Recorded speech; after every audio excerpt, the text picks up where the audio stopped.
Good morning, Knicks Nation. Happy Friday. Today is Friday. It's Friday, December 17th, 2021. I hope you're healthy and COVID-free today. I hope your needs and the needs of your family in terms of food, shelter, clothing, as well as health are being met. A lot happened this week, so please remember the people in the Philippines that got hit by that tremendous typhoon, the people in Kentucky that got hit, and in several areas of the Midwest that got hit by tornadoes that totally made them homeless. And the people that are now getting hit in multiple states by winter storms as well as tornadoes. And this is just the beginning of winter. Please remember these people in your thoughts and prayers, and wherever you can, whoever you can, whatever comes across your path that shows you that you can do something to help, please do that. Blessings upon those that work in the healthcare field, trying to save lives, and those first responders as well, doing the same. Blessings also upon those that pick up garbage for us, keeps our streets and our sidewalks clean in a diseased environment. Blessings also upon those that make deliveries for our convenience for very little pay and trying to hustle. Double blessings on those trying to deliver, boys and girls, men and women and children, from the victims of prostitution, of child prostitution, of child molestation and pedophilia, of pornography and child pornography. Double curses on the perpetrators. They caught 3 more yesterday in Georgia. A man and 2 women, part of a sex slavery operation for underage girls. They caught them and they were charged with sex with minors, human trafficking. I hope, if it was possible, I'd like to just see them all shot today. But there's a process, so let them go through that. But double curses on all of those involved. Finally, blessings upon the homeless. Nearly 600,000 in the United States, and obviously now with these storms, the numbers are growing. And of course, as I mentioned to you, millions around the world, including the Philippines, other places like India, and other places as well. Haiti, let's not forget, Haiti had a major earthquake. They ain't recovered yet. In worse condition. Blessings upon all of these people, oftentimes forgotten. But theirs is the kingdom. And blessings on all who are trying to help. There was a basketball game last night. Our New York Knicks played the Houston Rockets. And yes, the Knicks won the game. The Knicks won the game last night, 116 to 103. Yes, they did. But it was more than just a win. It was a double win. It's almost as if the universe said, I'm going to help you out. And I'm going to put you through trial to help you out. What am I talking about? Well, y'all know the Knicks been struggling this year. And nothing for nothing, but I've been pointing out the 2 problems. And no, they're not Tibbs, and no, they're not really Julius, though he does cause problems sometimes. It's not him. It was the 2 new additions, Fournier and Kemba. And then suddenly, they went to Toronto about a week ago today, I want to say. And then COVID protocols was hitting the Knicks. It's really hitting a lot of teams. Most teams have gotten it already. The Knicks, like I said, all last season, they hadn't had it. Now it's their turn. So everybody, first was Obi after he scores 19, career high. Then it was Grimes and RJ. Well, RJ and Obi, then Grimes. Okay. And then, after Grimes had a big game, he's out. And so, it depleted our lineups, right? Taj had a hurt groin and couldn't play. Missed 3 or 4 games with the groin problem. And I told y'all we can't start Derrick Rose. See the ankle problem he had last night? That happens when you're an older player playing heavy minutes. The most in shape older player to me in the NBA is LeBron James. And even he is now, you're seeing him get hurt. You can't play them heavy minutes when they old. Not old, but when they've been in the league for more than 10 years grinding like these guys have been. So D Rose needs to be head of that second unit. Anyway, we're missing a lot of guys, right? RJ Barrett, Obi Toppin was out. Like I said, we're missing Grimes, missing a lot of players. But then you see sometimes, I know when there's, one of my degrees is in mathematics. And when I'm doing a mathematical, or when I haven't done it in a minute, but when I was doing mathematical problems that were very long and required a lot of different formulas, use some integration, use some trigonometry, use some different things for one problem. It's usually like a physics problem. And you can't come up with the answer. And you've gone through all of these different, areas of the problem. What we used to do is, and this is what I liked about mathematics in that like physics in that area, is you break the problem up into segments. And you look at each segment so that you clarify each segment, and then you break it down to a simple situation, and then you'll find where you're making a mistake. Well, that's what happened with the Knicks. All of these guys were out. And in having them all be out, it clarified where the issue was so everybody could see it. And it also allowed the Knicks to see where the answer was to their problems, which we in Knicks Nation knew all along. Like I said, like what Big L said, if you don't know, you better ask somebody. Well, y'all don't really have to ask somebody now. You know why? Not only did you see it, but I'm going to put in the description box the video I did in July on this kid from West Virginia named Miles McBride, who I said at the time, if the Knicks got him in the second round, he would be a steal. Guess what? We stole some. Because last night, we were shorthanded. They started Derrick Rose. Ankle was sore. Had to bring in Miles McBride. And the boy did what we knew he was going to do all along. We just did a video a couple of days ago where I said we have seen the future and it's bright. Well, we did a video about a month ago where I said the schedule says Deuce time is coming.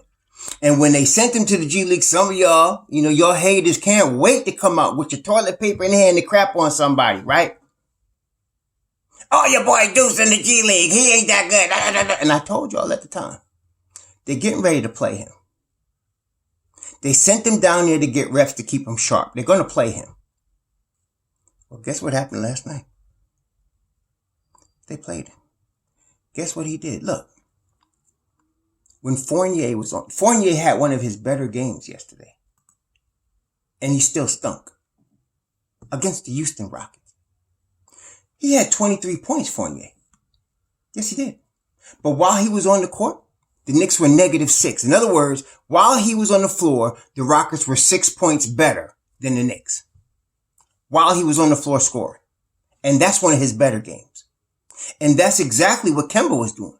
Whenever Kemba scored 20-something, you look at the plus minus, he was minus whatever, -10, -7, -13. Because while he was on the court, even though he was scoring, the other team was scoring more. That's why you got to look at defense. The Knicks, and this is what I like about our boy Tibbs, he's a defensive coach. You win championships starting on the defensive end. You get caught up in the offense when you see, 3-pointers being splashed and people dunking and beautiful basketball like the Golden State Warriors play. But y'all now remember what makes Golden State a championship contender. Y'all seen it. That defense is tight. Well, you take Fournier off the court. And look, and it happened. Y'all could see it. When Fournier's on the court, they lose leads. When he's off the court and you put Deuce in, they got up to 17-point lead. Okay. And it's just that one guy. When you're playing team defense, all it takes is one weak link. That's why I keep saying 1 weak link will throw the whole defense off. But on the other side, you bring in a strong defender, especially at the point of attack. You can change the whole defense. What we saw yesterday is two different games.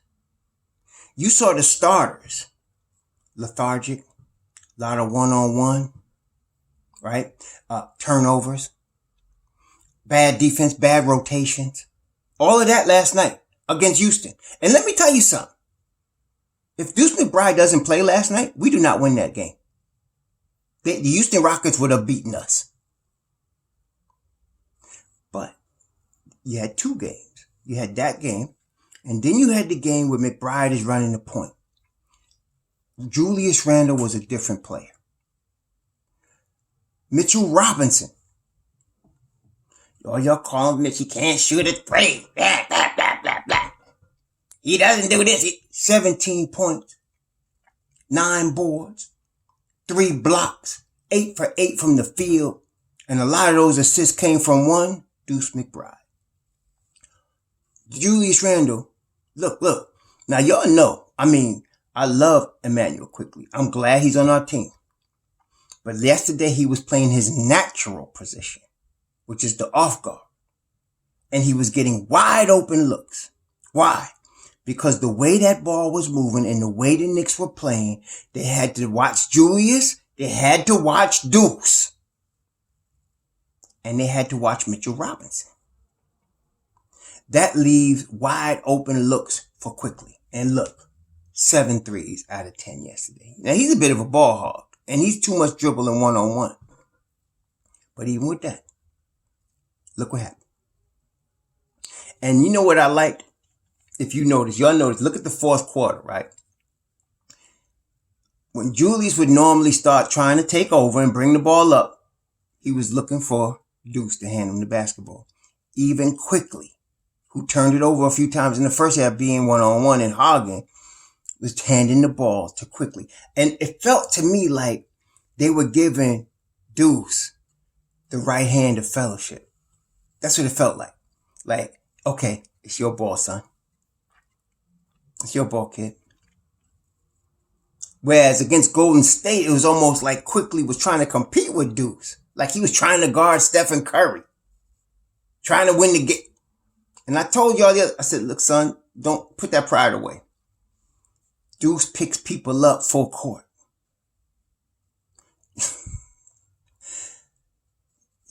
We found our point guard. We don't need to trade for Cole Anthony. We don't need to trade for Ben Simmons. We don't need to trade for nobody. We got our point guard of the future. His name is Deuce. Now, like I said, it was a tale of two games last night. Now, D Rose, his ankle was hurt. He played 12 minutes. That's all he played. 0 points, -6. His ankle was obviously hurting him. But now that Tom has this, and this is the thing. It was against Golden State. I think y'all remember when D Rose, after the game, which he rarely does. Again, when he said that, I'm still kind of flabbergasted about that. When he said, I hope Tibbs gives him more time. D Rose wants to win. He don't want to start. He wants to play Mobb Deep and play 20 minutes a game. He'll last longer. He said he wants to do a Tom Brady. He wants to play long term. So he's not trying to start and play 30, 35 minutes a game. He knows that. Deuce played 36 minutes last night, as you know. 15 points. 6 of 11 from the field, 2 of 5 from 3, 2 for 2 from the line. He had 3 boards, 9 assists, 4 steals, 0 turnovers. 0. Mitchell Robinson was a monster with Deuce on the floor. And Julius Randle started playing right with Deuce on the floor. Like it was 2 Julius Randles. Overall, he was -9. 6 of 18. For most of that came with the first unit. 6 boards, 6 assists, a steal, 3 turnovers. Most of that came with the first unit. When he's out there with Deuce, different Julius. Different Julius. Okay? Yeah. Taj, +22. Mitchell, +21. McBride plus 19. Quickly plus 19. Burks plus 13 because he was out there with them. I don't know what Tom's going to do, but I think y'all know and I know. Deuce McBride needs to start at point guard. Period. And they asked Tom about him. What did he say? He plays both sides of the ball. If they back up off him, he can shoot it and hit it. He's a great defender. What is left? You know what's left? Hand the boys the keys to the car. If he does, I'm back on my loonies. What do I mean? Then I got 5 on it. If he starts this boy. Because this is how good he is. And this is how good the Knicks could be with him. So, I don't know what he's going to do. I'm not even saying put him in the second unit. Start him. Start him. Let him get that 30 minutes a game. And we'll start winning. Okay, I don't even know who else he'll start with him. I don't even care. Start him. And you must take Evan Fournier out the first unit. You must. You want to win? You want to win?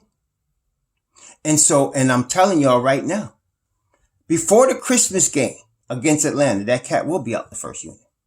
He played as pretty much, we haven't seen him play this good since the Boston game opening night. And he was still -6. And he still can't play no defense against Houston. Now, he needs to get out the rotation. When you do that combination of things, you start Deuce McBride, you take Fournier out the rotation, the Knicks are back. Back. Top defense in the league again, moving into the top 3 or 4 in the East and causing all kind of problems. I told y'all it's a long season. Y'all was judging them based on 20 games. It's a long season. And look, nothing for nothing, but we talked about Grimes and Deuce. They're going to take over eventually. That's your starting backcourt. You just drafted them this year. That's your starting backcourt. Now, whether it happens this year or next year, I don't know. I happen to think it should happen this year. And with Mitch Rob playing the way he does with Deuce on the floor, I say you start him. You start him with Mitch Rob. Because Mitch Rob's a different player. The floor opens up. The ball moves. And guess what? For the first time. Well, I couldn't say that because when Burks first came back and started, it was pretty good for a second. But then everybody started exploiting Fournier and Julius Randle in the pick and roll. But really, Mitch Rob had to just guard one man in the rim. That's all he had to do last night. A couple of times, with the first unit, they were moving the basketball in the center, whether it be Mitch Rob or Nerlens had to run out to the 3-point line. But last night, this was different. Robinson felt so confident because you have to understand, he got to watch his back because nobody's rotating. So he's kind of afraid to commit to run to the 3-point line because if he runs out there and they pass up the route, the Knicks got beat.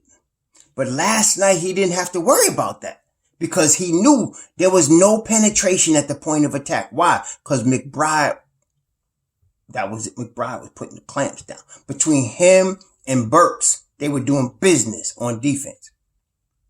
And that stopped the penetration at the point of attack, stopped the penetration into the paint. And the only time they kept getting beat was the Rockets would get in the paint and then somebody would be cutting down the middle of the floor. Usually it was that kid, what's his name, son? What's that boy's name? It was Kenya Martin's son. KJ. He was, coming down the middle and flushing it, cause he's very athletic. He don't have like a jump or anything, but he could jump and he's very athletic. He's good at getting to the rim and finishing. And he kept running right down the middle of the floor like that on the first unit.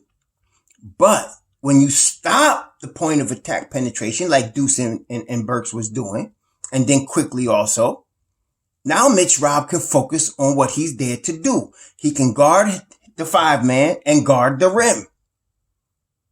And that's what he was doing. That's why you end up with 3 blocks last night. That's why you end up with 3 blocks. Now he had 4 personals. And again, most of that was when McBride was not on the floor. But it's a different guy. Look, when's the last time you seen Mitch Rob score 17 points? 17 points and 9 boards. I think it's been like a year, maybe 2. This is the first time he has a legit starting point guard. Legit starting point guard. And Miles was finding him. Look, when Grimes get back, when Obi get back, when RJ get back, some changes need to be made, and I believe you're going to see some changes. And when they make those changes, and like I said, first change is giving the keys to McBride. Let's go from there. This is a challenge for Thibodeau. He has played rookies before. He has never permanently given the keys to the point guard spot to a rookie. He has never done that. Not in his whole career. He's never done that. Now, he's been on a team that did it. He was the defensive architect when Boston gave the keys to Rondo. But that wasn't his decision. That was Doc Rivers' decision. And Doc Rivers has done that before. Look what he's doing with Tyrese Maxey. He's done that. Tibbs has never done that. So this will be, but you know what? It's time. It's the first time for everything. It's time. He has got to give this kid the keys. Forget second unit. I don't want Deuce starting. Because what'll happen? Think of the second unit now. We know the second unit is rough, whether it's Mitch Rob or Nerlens, right? Or Jericho. The second unit is rough because you have D-Rose, IQ, right? And then you got Obi. That's Mobb Deep right there. And then you could either add Burks into that mix or Grimes. I'd rather see Burks there because Grimes needs to start. Grimes, and I'm nothing for nothing again, but Grimes and Deuce McBride are our 2 best perimeter defenders. I don't care that they're rookies. They're the 2 best perimeter defenders on the Knicks. Period. I mean, that's not even really up for discussion. Those 2 cats are the 2 best perimeter defenders we have. And Grimes obviously could shoot the rock. Obviously. If you don't know, you better ask somebody because that's what happened last Sunday. Okay? So now it's time. And see, for now, I don't know who's going to be back tomorrow against Boston. I'm hoping we get one of them 3, Obi, RJ, or Grimes back. Obi would be the likely candidate because he was the first one, him and RJ from last Friday against Toronto. So my understanding is they got to wait 10 days or they get 2 negative tests in a 24-hour period. They're the protocol. And then the NBA's doctor and the Knicks doctor have got to come together and say, okay, they can come back. All of that has to happen. So I don't know what's going on behind the scenes, but I'm hoping that one of them 3 come back against Boston. Because if we can get one of them back, just one of them, it would change things, especially when you start in Deuce McBride. And he needs to start tomorrow night against Boston. He needs to start. He needs to start. Now, Tibbs have got a good excuse to because Rose's ankle is tweaked. You want to bring him off the bench. And it is obvious Deuce is the point guard. Quickly is not. Quickly's an off guard. It is obvious. Did you see how many open looks Quickly had last night? Especially when he stopped trying to over dribble? Just from being out there on the floor with that cat? No.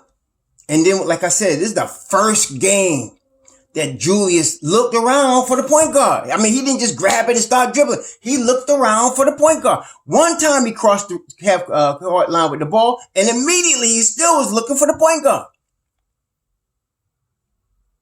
Tom ain't blind. He ain't blind, and he ain't stupid.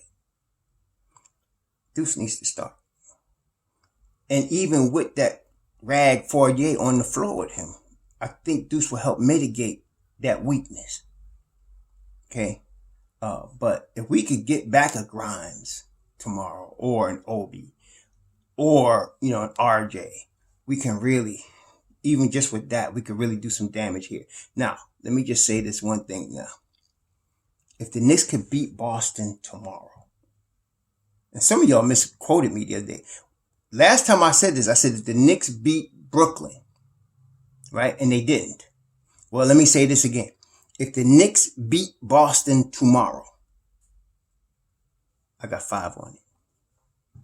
Because they're gonna roll. Because that'll be their second win. And if they start Deuce McBride, I'm very confident they can beat Boston tomorrow. If they start Deuce McBride. And then limit Fournier's minutes. Again, if you notice, Fournier scored 23. but he did it in 3 quarters because Tibbs did not let that boy sniff the 4th quarter. That's the 2nd game in a row at least. And there's been others, but we know Tibbs is not letting him play the 4th quarter because he's a liability on defense. And Tibbs knows it. So he gets what he can out of him in the first 3 quarters. Then he sits him, as he should do. Next step is to cut his minutes in 1st and 3rd. Cut his minutes. 6-minute point, you put somebody else in, especially if he's not hitting. Yesterday he was hitting his shot, so Tibbs left him in a little longer. But if he's not hitting, take him out. And that's what I'm saying. If we can get a Grimes, I'd like to start Grimes, obviously. It's going to happen eventually, y'all. It's going to. It's going to be Grimes and Deuce. That's your backcourt. That's it's your 1 and your 2 right there. Done. We just drafted him. Done. What a draft process. What a scouting team. What a development team, right? Right? Shoot. We got Deuce McBride, Quentin Grimes. Don't forget Joku Bidas. That's the heir. Joku Bidas is the heir apparent to me, to D Rose. Mobb Deep, Joku Bidas with IQ. That's the. And then we got Jericho. Jericho to me at 58. You get a guy. I think there's been some times now that a player's been picked past 55 and turned out to be a player, but it's very rare. It's very rare, man. Shoot. I really think, and y'all know, but I love Deuce and Quentin, right? But really the steal of the draft is Jericho Sims. And the reason I say that is because you got him at 58. We weren't even thinking we was going to be able to get him, right? And then all of a sudden he falls to us. He really just fell to us at 58. I'm looking at some past drafts, and I'd be hard pressed to find somebody. There was a guy that came that Fred VanVleet was undrafted, and he's a max player now. But it's very rare to get a guy that comes in that late and you got a player, and we got one with Jericho Sims. So I'm very excited, about him. And to me, it makes Nerlens expendable. And what I mean by that is if we need to get off of, Fournier, right? We need to get off of Fournier, and by getting off Fournier, we got to send out Nerlens. I'm doing that. I'm doing that. And if they don't want to keep my man Kev, which you know how I feel about Kev, I want to keep Kevin. But if all of a sudden, Kevin's team decides, no, I can be in the rotation on this team or that team, and so let me get out of here, and they send Kevin away, and we got to, we sweeten the deal with Nerlens. Let's do that. Because between Jericho and Mitch Rob, can you imagine Grimes and Deuce running with Jericho Sims? Nah. See, I'm looking at the end of multiple drafts right now. I don't see nobody. You can't get nobody that good at past 55. It's hard, man. I'm looking. Okay, so Robert Covington, he was undrafted. And he's like one of the best defenders in the NBA. 2013. It's hard. It's really hard to get somebody that late in the draft that good. I'm looking. I can't find nobody. That's what I'm saying. I can't find nobody. It's hard. So I think Jericho Sims is really the steal of the draft. He really is because, he's going to be pretty good for us. So we're in very good shape. As I told y'all, this is year 2 of a rebuild. And look what's going on. This is year 2 of a rebuild. And all them draft picks between Steve Mills, Scott Perry, and now the Don that we done stored up. The Don was wheeling and dealing. Y'all remember, he turned some journeyman dude into 2 second rounders in like a weekend a year ago. Y'all remember that? Yeah. So all the draft capital we have, and then the scouting with, this is where Walt Perrin comes in. Because Walt Perrin, he knows his stuff. I thought we was in trouble when we lost, I forgot his name, but the guy that actually found Kristaps Porzingis was under Phil Jackson. And they let him go with Phil. And I was a little upset about that because that guy could pick talent, man. Say what you want about Kristaps Porzingis being weak or whatever, but the boy's talented, right? And this cat found him when nobody else was looking for And I'm looking at all these drafts. I can't find nobody that late in the draft, that's that good, man. So we really stepped in it in getting Jericho Sims. So, but now with Walt Perrin, that's the cat that's doing he's the head scout now, and he's finding all of these guys. So we in good shape, man. This is year 2 of the rebuild, and we still pushing the East right now. We're gonna be pushing it. By the time it's over, if you make the right moves, and all we got to do is install Deuce and install Quentin and remove Kemba as they've already, and remove Fournier, and it's addition by subtraction, and we'll be moving forward. You're gonna be seeing. Look at that game last night. Julius Randle was 2 different players. He was a different player when he's on the floor with a real point guard. Then he's a different player in the first unit. Different player. So is Mitchell Robinson. That's huge. That means something. It was almost like if you had Mitchell Robinson wrapped up in plastic and in a box and didn't open it until you got a point guard. And then you got a point guard and all of a sudden the monster came out. The block nest was there. That's what happened. Yeah. Some of y'all going to be on my thing talking about, let's still trade. Let's do this trade. Let's do that trade. Blah, blah, blah, blah, blah. Hey, look, man, we don't need to trade nothing except get rid of people. Oh, yeah, I'm looking here. Okay, what draft was this? This was 2020. So they had 3 decent players. Actually, at 52, Kenyon Martin was there. Kenyon Martin Jr. was there. Cassius Winston, who I still like. Jay Scrubb came at 55. He's still on the Clippers. Reggie Perry, I think he's still on the Nets. Paul Reed is a good player. Philly got him at 58. Paul Reed out of DePaul, if y'all remember him, he was good. And he's in the rotation with Philly, I believe. And then Sam Merrill was a really good shooter out of Utah State. I didn't think he was going to stick. I'm not surprised he got drafted at 60, but he's still playing. I think, got Sam Merrill. I think Milwaukee still got him, if I'm not mistaken. I think Milwaukee still got him. I think he's still playing for Milwaukee, if I'm not mistaken. So, that 2020 draft had some good players at the end of the first round. But other than that, you really don't see a lot of good players at the end of the second round, sorry. You're going to see some more going forward when these high school kids come in this next draft, because a lot of these high school kids going to bust.